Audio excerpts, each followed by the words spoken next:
It's a pretty quiet morning out here on the Las Vegas Strip, but Aaron, I like our style. We're waking things up, man, rumbling through in your Berger SS number 76, letting that chambered exhaust kind of wake up the neighborhood.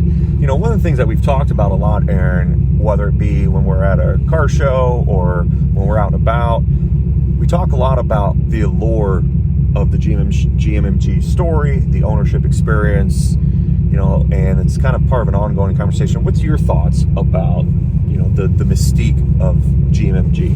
Yeah, for me, these cars came out probably the tail end of my high school, beginning of college. You know, they were more expensive than the Corvette at the time. I'd seen them in all the magazines, and it was something that just seemed unattainable.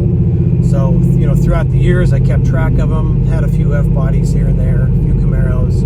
Always loved the cars, kind of just always gravitated back to them. Simplicity, easy to drive, kind of did everything that I wanted them to do. And, you know, when I got older, I looked back and I said, man, I've never owned one of these things, and I really wanted one when I was in school and started hunting for them. So the hunt began. And it's like, you know, enough time has passed where I think you're not alone in that.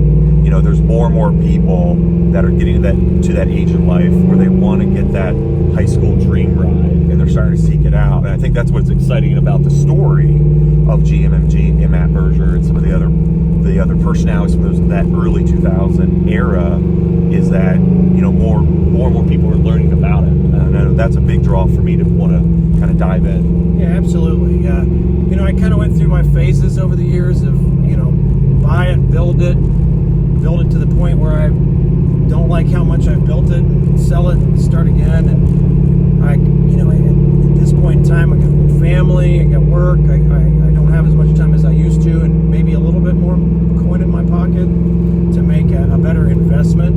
And you know, I started looking for numbered cars and more of a rare car, something that maybe I don't want to tinker with, and it's exactly how I want it to be if I would have built it. And you know, the Berger popped into my head, so that's how this car started. Right. So it's a modern collectible that, like you said, it's got all the right elements. It's got the modifications. It's got the story. It's got the documentation. And I think one of the best parts is that it has an ongoing fan base, with Berger Chevrolet still being in business, Matt Berger and Dick Jock still doing a lot to celebrate this era of their history, which is awesome. I know you and I connected at their car show last year. We're looking forward to it this year. And, you know, I think more and more events will be popping up around the country with people wanting to learn more about this era of exactly. Camaro. And, you know, I get a lot of questions, or, you know, people post, hey, why would you pay double, in some cases triple, quadruple for some of these, you know, the wide body cars or anything C5R equipped. And, you know, I looked at it from an investment standpoint, like, hey, I want a car I can drive.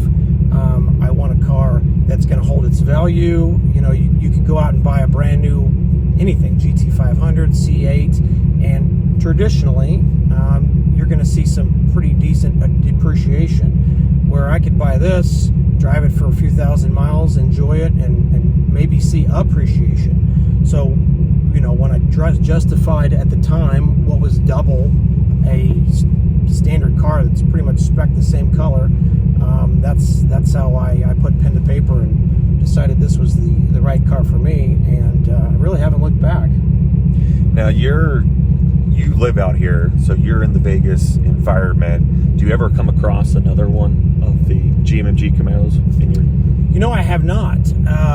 You know, it's funny because even the F-body guys that I run into, they've never heard of them. So, you know, it's kind of fun. I get to educate them a little bit and you know, just explain them, and typically it carries off into some kind of relationship where we've kept in touch, and, you know, people just didn't know about these. Either if you didn't catch them in the magazines between whatever, you know, 2000 and 2002, they disappeared after that. They stopped making the Camaro, and if you didn't see it, you might not have seen another article about it for a couple more years, even though GMMG was still around and building cars several years after that. But they're very off the radar, and they still are. So that's kind of the allure for me. It's